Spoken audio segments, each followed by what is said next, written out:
2025 দুপুর 2 ঘটিকার সময় ছাত্রদল যুবদল কর্তৃক সন্ত্রাসী হামলার শিকার হই। আমাদের ক্যাম্পাসের ভিতরে এবং বাইরে দা, রামদা, চাপাতি এমনকি বন্দুক দিয়ে আমাদের সাধারণ ছাত্রের উপর আক্রমণ করা হয়, যেখানে 1.5 শতাধিক ছাত্র আহত হয়। তার পরিপ্রেক্ষিতে আমরা মূলত আজকে এখানে এসেছি। আমরা যদি একটু পিছনের দিকে বলতে চাই, আপনারা হয়তো জানেন 18 তারিখ ওই হামলার আগেই আমরা আমাদের মাননীয় ভিসি স্যারকে জানিয়েছিলাম, স্যার আমাদের ক্যাম্পাসে এরকম একটি হামলা হতে পারে, ক্যাম্পাসে রাজনীতি অনুপ্রবেশের চেষ্টা করা হচ্ছে। আমাদের কুয়েট ক্যাম্পাসে ছাত্র রাজনীতি সম্পূর্ণ নিষিদ্ধ ছিল। ছাত্র রাজনীতি সম্পূর্ণ নিষিদ্ধ থাকা অবস্থায়ও ছাত্রদল কুয়েট ক্যাম্পাসে এসে ফর্ম বিতরণ করে নতুন এবং পুরাতন ছাত্রদের মধ্যে। তার পরিপ্রেক্ষিতে সাধারণ ছাত্ররা যখন একটি মিছিল নিয়ে ভিসি স্যারের কার্যালয়ের দিকে যায়, ঠিক ওই সময় ছাত্রদলের কিছু ছেলেপেলে আমাদেরকে উস্কানি দেয় এবং সেখান থেকেই ঘটনার সূত্রপাত হয়। ওই ঘটনার সূত্রপাত অনুযায়ী আমরা সাধারণ ছাত্রের সেফটির জন্য ভিসি স্যারের কাছে যাই 1:40 মিনিটে। ভিসি স্যারকে জানাই, স্যার আপনারা আমাদের সাধারণ ছাত্রের সেফটি দেন। স্যাররা আমাদের সেফটি দিবে বললেও স্যাররা সেফটি নিশ্চিত করতে পারেনি। আপনারা জেনে থাকবেন, কুয়েট ক্যাম্পাস থেকে আর্মি ক্যাম্প মাত্র 10 মিনিটের দূরত্ব। সেই আর্মি আসতে 4 ঘন্টা লাগিয়েছিল। রক্তাক্ত হয়েছে আমাদের অনেক ভাই। আপনারা জানবেন, অনেকে ঢাকায় ভর্তি আছে, মাথায় 26টা সিঁড়ি লাগছে। কোটি মানুষের আস্থার ভালোবাসায় 11 বারের মতো দেশের 1 নম্বর রেফ্রিজারেটর ব্র্যান্ড ওয়ালটন।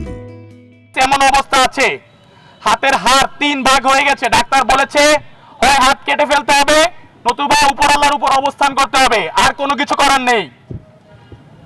ওই অবস্থায় 18 তারিখ সন্ধ্যার সময় যখন আমরা ভিসি স্যারের কাছে গিয়ে বলি, স্যার আপনি স্বীকার করেন আজকের এই ঘটনা আপনি ভালোভাবে হ্যান্ডেল করতে পারতেন, আমাদের নিরাপত্তা নিশ্চয় করতে পারতেন, আপনি পারেননি, এর দায়ভার আপনার, এর জন্য ব্যর্থ আপনি।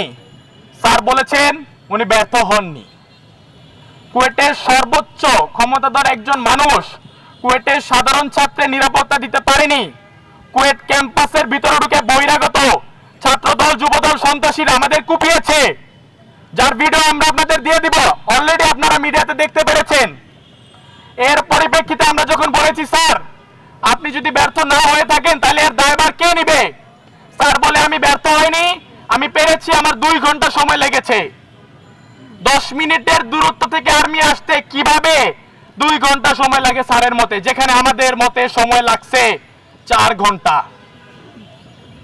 1:40 বলার পর হামলা হয়েছে 2:30টায়। ক্যাম্পাসে পুলিশ আর্মি ঢুকছে 5:30টায়।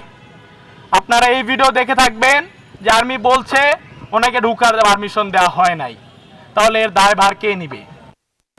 এমত অবস্থায় সাধারণ ছাত্ররা 6 দফা দাবি নিয়ে প্রশাসনের কাছে উপস্থিত হয়। সেই 6 দফার প্রথম 5টি দফা ছিল এরকম যে কুয়েটে ছাত্র রাজনীতি নিষিদ্ধ করতে হবে সম্পূর্ণ, কেউ ছাত্র রাজনীতির সাথে সংযুক্ত থাকলে তাকে বহিষ্কার এবং ছাত্রত্ব বাতিল করতে হবে, সাধারণ ছাত্রদের নিরাপত্তা নিশ্চিত করতে হবে, যারা আহত হয়েছে তাদের আর্থিক সহায়তা দিতে হবে এবং কুয়েটের প্রশাসনকে স্বীকার করতে হবে যে ছাত্রদল কর্তৃক সাধারণ শিক্ষার্থী আহত হয়েছে এবং যারা এই সন্ত্রাসী হামলার সাথে সংযুক্ত ছিল তাদের বিরুদ্ধে ব্যবস্থা নিতে হবে এবং মামলা করতে হবে। এই 5টি দাবি মেনে নেওয়ার আশ্বস্ত করা হয়, কিন্তু বিন্দু পরিমাণ মেনে নেওয়া হয় নাই। আমরা নিজেরা ছাত্ররা সন্ত্রাসীদের চিহ্নিত করে এনেছি। আপনারা দেখবেন আমাদের হাতে পোস্টার ঝুলছে, সেখানে কুয়েট প্রশাসন 400 বা 500 জন এরকম একটি সংখ্যার সন্ত্রাসীদের নামে অজ্ঞাত মামলা করে। অজ্ঞাত মামলার আসামি কে থাকবে? আমরা যদি নিশ্চিত করে বলতে পারি এরা ছিল আসামি, কুয়েট প্রশাসন কেন পারবে না? এরকম প্রত্যেকটি বিষয়ে হেলাফেলা করা হয়। 5টি দফা তো আমি বললাম, 6 নম্বর দফাটি ছিল এই যে কুয়েট এর ভিসি স্যার এবং প্রভিসি স্যারকে পদত্যাগ করতে হবে, কারণ উনি আমাদের সেফটি নিশ্চিত করতে পারেননি, উনি ব্যর্থ হয়েছেন। এমত অবস্থায় উনি বলেন উনি পদত্যাগ করবেন না। সবশেষে আমরা প্রধান উপদেষ্টা বরাবর আমাদের কষ্টের কথা তুলে ধরে একটি স্মারকলিপি প্রেরণ করি, যেটা আমরা প্রেস মিডিয়ার মাধ্যমে অলরেডি পাঠিয়েছি।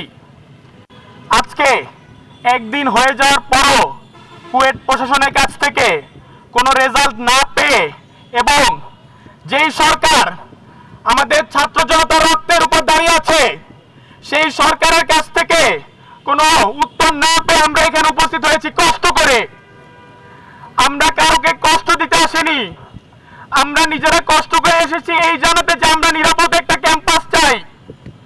আমরা ক্যাম্পাসে নিরাপদ ফিল করছিলাম না, আমরা নিজেরা পুলিশ থেকে ক্যাম্পাসের ভিতর বাস ঢুকিয়ে নিজেদের অর্থায়নের টাকা উঠিয়ে তারপর আমরা এখানে এসে উপস্থিত হয়েছি এই ভেবে যে মাননীয় প্রধান উপদেষ্টা আমাদের দাবিটা মেনে নেবেন, আমাদের ক্যাম্পাসটা নিরাপদ করে দিবেন যেন আমরা সেখানে পড়াশোনা করতে পারি, আমাদের বাবা মা আমাদের সেখানে পাঠায় যেন আমরা নিরাপদে থাকতে পারি। আমরা কোপ খেতে সেখানে যাই না, আমরা গুলি খেতে সেখানে যাই না। জুলাই আন্দোলনের পরে প্রথমবার, আই রিপিট, এই প্রথমবার ছাত্র জনতার উপর কোন ক্যাম্পাসে এমন ভাবে গুলি করা হয়। তাহলে এর দাবি হিসেবে যদি আমরা নিরাপদ একটা ক্যাম্পাস চাই, সেইটা কি এতই ভুল? আমরা আজকে এখানে এসেছি এই ভেবে যে আমরা প্রধান উপদেষ্টা বরাবর স্মারকলিপি প্রেরণ করব, সামনাসামনি ওনার সাথে কথা বলতে চাই এই ভেবে যে উনি অতি সত্বর আমাদের কুয়েট ক্যাম্পাসকে নিরাপদ একটি জায়গা করে দিবেন যেন আমরা পড়াশোনা শুরু করতে পারি। এর আগ পর্যন্ত আমাদের ক্যাম্পাস নিরাপদ না হওয়া পর্যন্ত, আমাদের 6টি দাবি মেনে না পর্যন্ত, নতুন ভিসি স্যার নিয়োগ হওয়ার আগ পর্যন্ত আমরা ক্যাম্পাসে নিরাপদ ফিল করছি না, আমরা ক্যাম্পাসে যাওয়ার সাহস করতে পারছি না। আমাদের মধ্য থেকে একটি দল এখন যাবে প্রধান উপদেষ্টার বাসভবনে, সেখানে গিয়ে স্মারকলিপি জমা দিবে, জমা দিয়ে ফিরে এসে পরবর্তী প্রেস ব্রিফিং করবে। এবং আমি উল্লেখ করে বলতে চাই, আমরা এখানে আসার সময় রমনা থানা থেকে আমাদের সাথে যোগাযোগ করা হয়েছে, তারা বলেছে আপনারা শহীদ মিনারে অবস্থান করুন। আমরা বলেছি ঠিক আছে, আপনি যেখানে বলবেন আমরা সেখানে অপেক্ষা করব, কারণ আমরা সাধারণ মানুষের কষ্ট দিতে আসিনি, সাধারণ মানুষকে কষ্ট দিতে চাই না। আমরা নিজেরা অনেক কষ্ট করে এসেছি শুধু এই একটা জিনিসের লক্ষ্যে যে আমরা নিরাপদ একটা ক্যাম্পাসে পড়াশোনা শেষ করতে চাই। বাকি সবকিছু পরবর্তী প্রেস ব্রিফিং এ যখন আমাদের প্রতিনিধি দল প্রধান উপদেষ্টার বাসভবনে স্মারকলিপি জমা দিয়ে আসবে তখন আপনাদের বলবো। আজকের এখন পর্যন্ত এখানে আসা